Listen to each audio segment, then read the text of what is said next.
এক গভীর জঙ্গলে শেরু নামে এক বাঘ ছিল, যে ছিল খুব পরাক্রমশালী এবং বুদ্ধিমান।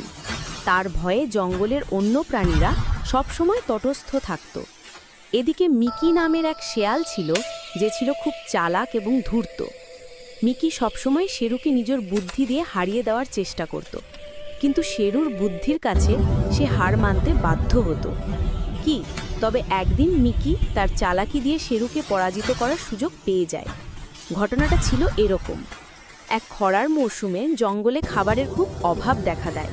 তখন শেরু মিকিকে ডাকলো এবং বলল, জঙ্গলে খাবারের অভাব দেখা দিয়েছে, তাই তুমি এমন কিছু নিয়ে আসো যা দিয়ে আমরা দুজনেই জীবন ধারণ করতে পারি।